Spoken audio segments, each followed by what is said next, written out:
Shalom Aleichem. Mishnah Yomi today is starting the third chapter of Bava Metzia, switching worlds from Elu Metziut, finding lost objects, to Hamafkid, the rights and responsibilities of custodians. Hamafkid itzel chavero behema okelim.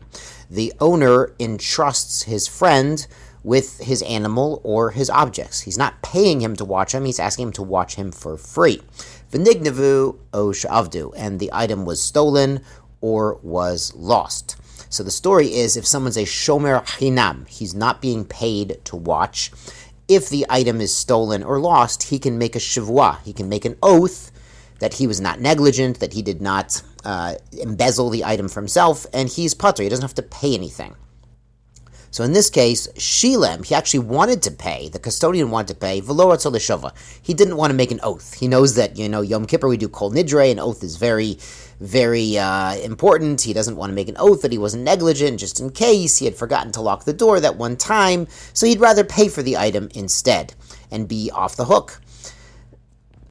And he can do this, the Mishnah explains, Shahari Amru, because our sages said, Shomer Chinam Nishba V'Yotze. An unpaid custodian can make an oath, and he's Yotze. He doesn't have to pay anything.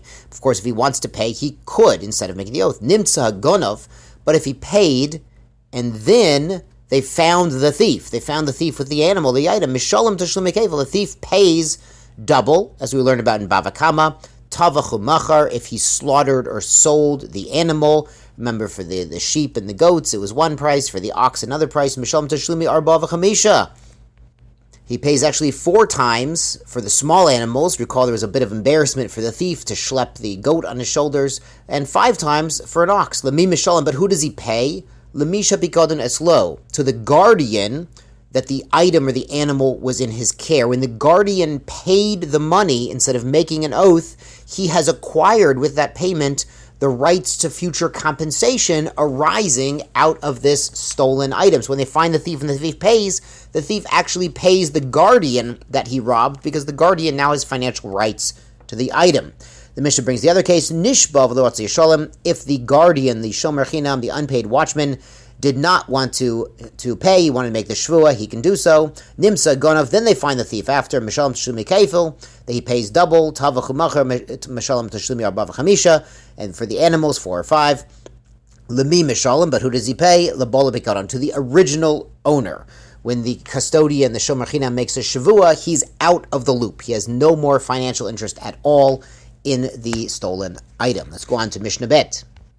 Hasocher para mechavero, somebody's renting a cow from his fellow. V'hishila la'acher, then the renter turns around and lends out the cow to a third party, to someone else. Umeta kedarka, and while it was lent out by the renter, the cow died normally. Now, what we're going to see, and it's important to understand, a renter is paying for use of the animal, and if the animal dies normally, then he makes a shvua. There was no negligence on his part, and he's off the hook. He doesn't pay. But a borrower who's not paying for the right to use the animal, well, he is more liable. If the animal passes away, even normally, he would be liable. There are certain exceptions to that we'll see later in the Masechta.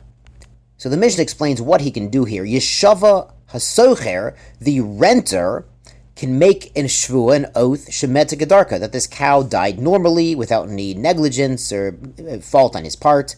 Veshoel yeshalem lesocher, but the borrower is going to have to pay the value of the animal to the renter, because after all, the shoel is on the hook if an animal passes away even normally, and he's borrowed it from the renter. Amar Rabbi Yossi. Now Rabbi Yossi chimes in. He says, how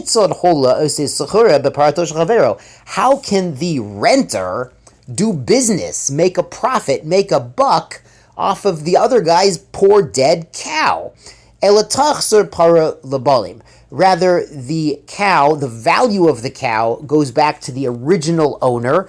Yes, the renter is off the hook because a renter is paying, and he doesn't pay for an animal that died normally. The same if he's renting a tractor and it broke in a normal way without negligence, same story. But the borrower is liable, but he's liable really to the owner of the animal. So this is similar to Mishnah Aleph, where we talked about, paying the money instead of making the shvua, and then you have the financial rights to the animal. But we see in Mishnah Beit that renting an animal does not give you the financial rights to payment if it was then lent out. Instead, the renter is viewed as acting as the shaliach, as the agent of the original owner when he lends the animal out to the third party, even though the original owner didn't know and didn't necessarily want him to do that. Yeshar kochachem, tisku